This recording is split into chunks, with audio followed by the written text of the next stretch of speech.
नमस्ते। आप बीजेपी और कांग्रेस किसी भी पार्टी के कार्यकर्ता हैं, मंत्री हैं, विधायक हैं, आम आदमी हैं, मेरी बात को बड़े ध्यान से सुनिए।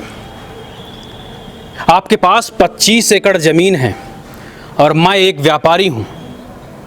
मैं आपके पास आता हूं और आपसे कहता हूं कि आपके पास ये जो 25 एकड़ ज़मीन है, इस पे आप फसल उगाइए। मैं आपसे कहता हूं इस पे आप गेहूं उगाइए, धान उगाइए, इसमें आप सोयाबीन उगाइए और उसकी मैं आपको कीमत दूंगा। मेरे और आपके बीच में बातचीत होती है और हम ये तय करते हैं कि इस ज़मीन पर गेहूं की खेती होगी। 25 एकड़ में गेहूं की खेती होगी और वो सारा का सारा गेहूं मैं आपसे खरीद लूँगा और आपको बाज़ार में जो रेट चल रहा है उससे 2 रुपया 4 रुपया एक्स्ट्रा दूंगा। जो सरकार जो समर्थन मूल्य पर गेहूं खरीदती है उससे मैं आपको ज़्यादा पैसा दूंगा। मैं आपको 5 रुपये अधिक दूंगा। 25 रुपये में गेहूं खरीदूंगा आपसे किलो में। आप तैयार हो जाते हैं, आप खुश हो जाते हैं, हम मेरे और आपके बीच में डील होती है और आप तैयारी में शुरू हो जाते हैं, लग जाते हैं। किसके? गेहूं की खेती के। आप गेहूं की खेती करते हैं सीजन में, बाकायदा आप गेहूं लगाते हैं, आप इंतज़ार करते हैं, फसल पकने की तैयारी होती है, तब तक आप इंतज़ार करते हैं। उस पूरी अवधि के दौरान जब आप पहला बीज लगाते हैं उससे लेकर अंत तक, जब तक फसल तैयार नहीं होती तब तक की पूरी मेहनत आपकी होगी, पूरी मेहनत आप करेंगे। दवाई आप डालेंगे, तकवारी आप करेंगे, खरपतवार आप हटाएंगे। गेहूं को तैयार होने तक आप उसकी देखरेख करेंगे। इन सब के बीच में यदि कोई एक्ट ऑफ गॉड हो गया, मतलब अतिवृष्टि हो गई, खूब पानी बरस गया और फसल नष्ट हो गई, या पानी ही नहीं बरसा फसल खराब हो गई, या पानी कम बरसा और फसल अच्छी नहीं हुई, इन सब के लिए न मैं जिम्मेदार हूँ, न मोदी जी जिम्मेदार हैं, न राज्य सरकार जिम्मेदार है। फसल यदि खराब हुई या फसल अच्छी नहीं हुई, अतिवृष्टि, अनावृष्टि, अल्पवृष्टि हुई है तो उसके जिम्मेदार आप हैं। और इन सब के बीच में यदि मेरे और आपके बीच में विवाद हो गया, जब फसल तैयार हुई, फसल में अच्छे दाने नहीं पड़े, सोयाबीन अच्छी नहीं हुई, गेहूं के दाने लाल हो गए या अच्छे नहीं हुए, धान अच्छी नहीं हुई, और आप जब फसल मेरे पास लेकर आते हैं तो मैं आपका माल रिजेक्ट कर देता हूं। मैं आपसे कहता हूं आपकी फसल अच्छी नहीं है, जो कीमत मेरे और आपके बीच में तय हुई थी वो कीमत मैं आपको नहीं दूंगा। मैं इतना रेट देता हूं, इतने में आपको बेचना है तो बेचो, अदरवाइज जा सकते हो। और इन सब के बीच में यदि आप और मेरे बीच में विवाद हो गया तो आप न्यायालय का दरवाज़ा खटखटा नहीं सकते, आप न्यायालय की शरण में नहीं जा सकते, आप न्यायपालिका की शरण में नहीं जा सकते, क्योंकि यही मोदी का विधेयक है, यही मोदी सरकार का विधेयक है। दोस्तों, आज बात कर रहा हूं मोदी सरकार के विधेयक की, जिसको लेकर पूरे देश में गुस्सा है, किसानों में गुस्सा है, लोग खुश नहीं हैं। एनडीए के जो समर्थक हैं, एनडीए के जो घटक दल हैं, वो एनडीए को छोड़कर भाग रहे हैं। एक जो सबसे पुरानी पार्टी है अकाली दल, वो भी एनडीए को छोड़ने की फिराक में है। उनकी जो इकलौती मंत्री हैं अकाली दल की, उसने भी इस्तीफा दे दिया, हरसिमरत कौर। लेकिन सरकार को इसकी फिक्र नहीं है, क्योंकि सरकार के पास बहुमत है, सरकार के पास मेजॉरिटी है और वो इस बिल को, इस विधेयक को, इस ऑर्डिनेंस को पास करा पाने में कामयाब हो जाएगी। लेकिन दोस्तों, अभी मैंने आपको बताया कि यदि आप कांग्रेस के हैं, बीजेपी के, और मेरी बात आपने ध्यान से सुनी है, तो ज़रा विचार कीजिए कि क्या ये मोदी सरकार का जो ये विधेयक है वो किसानों के हित में है। दोस्तों, मोदी जी के विधेयक में एक और ख़ास बात है, और वो ये है कि कोई भी आदमी, कोई भी व्यापारी बाहर से जब किसानों का माल खरीदता है तो माल खरीदने के बाद वो स्टोर कर सकता है। पहले क्या होता था, मंडी से खरीदने के बाद यदि आप स्टोर करते हैं तो उसके लिए शासन की एक गाइडलाइन थी, एक लिमिट होती थी। उस लिमिट से ज़्यादा आप अपने शीतगृह में, आप अपने वेयर हाउस में, आप अपने स्टोर में उसको स्टोर नहीं कर सकते थे। चाहे वो किसी भी प्रकार का कोई भी कच्चा माल हो, कोई भी फसल हो, कुछ भी हो, आप स्टोर नहीं कर सकते। लेकिन अब ऐसा नहीं है, मोदी सरकार ने वो लिमिट हटा दी है। अब आप जितना मर्जी आए उतना ज़्यादा आप अपना माल स्टोर करिए। आप बाकायदा किसानों से ख़रीद लीजिए और ख़रीदने के बाद आप स्टोर कर लीजिए।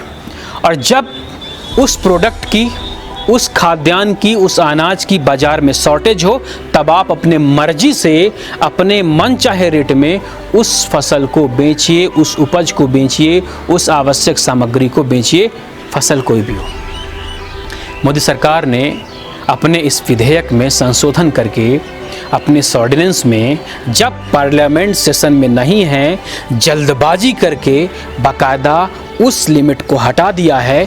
क्यों मोदी सरकार ने ऐसा इसलिए किया, क्योंकि यदि मोदी सरकार इसको पार्लियामेंट सेशन में करती, जब पार्लियामेंट सेशन में होती तब करती, तब उसको प्रश्नकाल से गुजरना पड़ता, विपक्ष का विरोध सहना पड़ता, लोग वॉकआउट करते, चिल्लाते, लोगों की नज़र संसद में होती, पार्लियामेंट में होती, थोड़ी कठिनाई होती, जल्दबाजी से वो काम नहीं हो पाता। अच्छा है एक ऑर्डिनेंस लाओ और विधेयक को पास कर ले जाओ। कई बार आप सुनते हैं प्याज 80 रुपए किलो हो गई। क्यों हो गई 80 रुपए किलो? क्योंकि जो किसान है उससे बड़े व्यापारी ने पूरा का पूरा प्याज खरीद लिया और स्टोर कर लिया। बाजार में प्याज है ही नहीं। अब प्याज कहाँ से आएगी? प्याज सिर्फ एक आदमी के पास है, तो वो आदमी क्या करेगा? अपने मर्जी के रेट से उस प्याज को बेचेगा, वो अपने मर्जी के रेट से आलू बेचेगा, अपने मर्जी के रेट से दाल बेचेगा, जो वो स्टोर करेगा। और जिसका बाजार में शॉर्टेज होगा, जिसकी बाजार में कमी होगी, उसको वो अपने मर्जी से बेचेगा, अपने मर्जी के से तय की गई कीमतों से बेचेगा। क्योंकि अब सरकार भी उसका कुछ नहीं बिगाड़ पाएगी, क्योंकि सरकार ने ही एक विधेयक पास कराने की कोशिश की है, या मोदी सरकार ने एक विधेयक प्रस्तुत किया है जिसके अंतर्गत जो लिमिट थी स्टोर में, वो लिमिट हटा दी गई है। अब दोस्तों जरा विचार कीजिएगा कि कोविड-19 का समय है, कोरोना काल है। कोरोना काल मतलब पूरा देश कोविड-19 से जूझ रहा है, स्थिति बड़ी खराब है।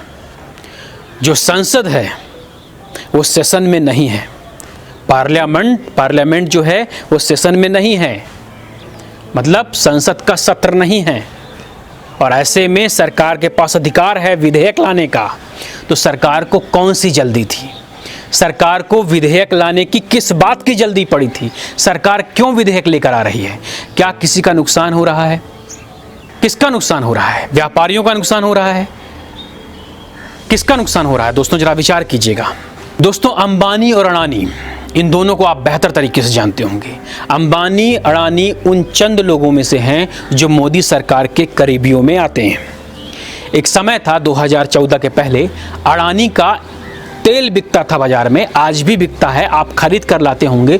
फॉर्च्यून का तेल, फॉर्च्यून का सोयाबीन ऑयल, फिर मस्टर्ड ऑयल, मूंगफली का तेल आप बाजार में खरीदते होंगे। फॉर्च्यून कंपनी का, एक कंपनी अडानी परिवार की है या अडानी ग्रुप की है।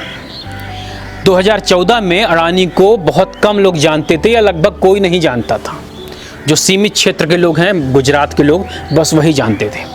उस समय फॉर्च्यून का जो तेल होता था वो मध्य प्रदेश, गुजरात और छत्तीसगढ़ में बिकता था।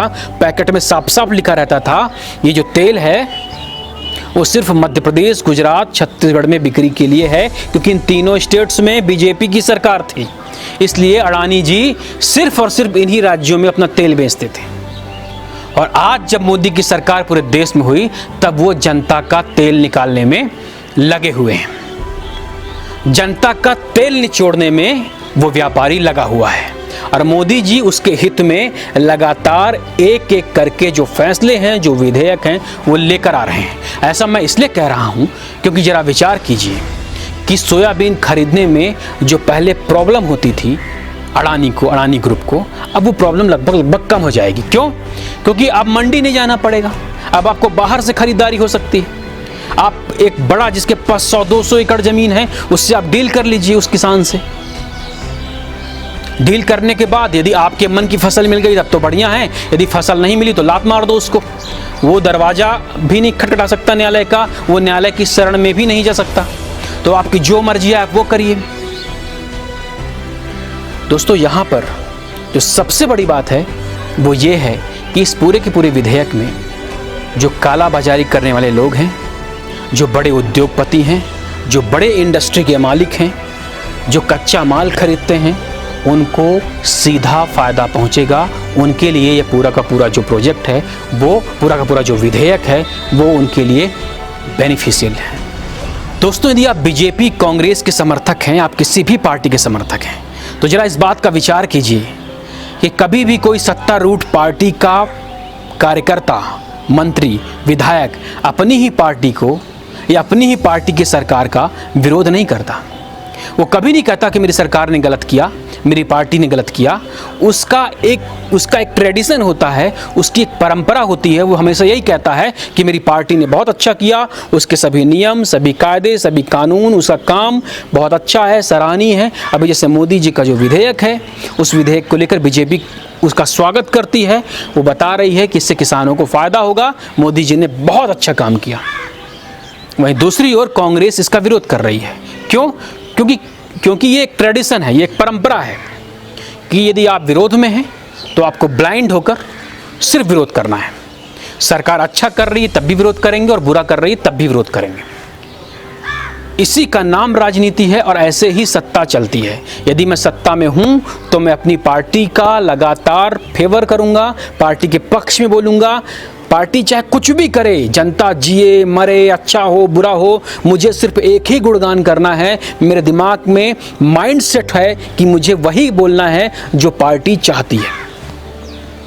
और यदि मैं विपक्ष में हूं तो मैं वही कहूँगा जो मेरी पार्टी चाहती है। मुझे सरकार का जी भर के विरोध करना है। सरकार चाहे कुछ भी करे, जो उसकी योजना है, स्कीम है, विधेयक है, कुछ भी हो, कोई भी कानून हो, वो सरकार जनता के यदि हित में बनाती है तब भी मैं विरोध करूंगा, और यदि हित में नहीं है तो विरोध तो जायज़ है, विरोध करूंगा ही।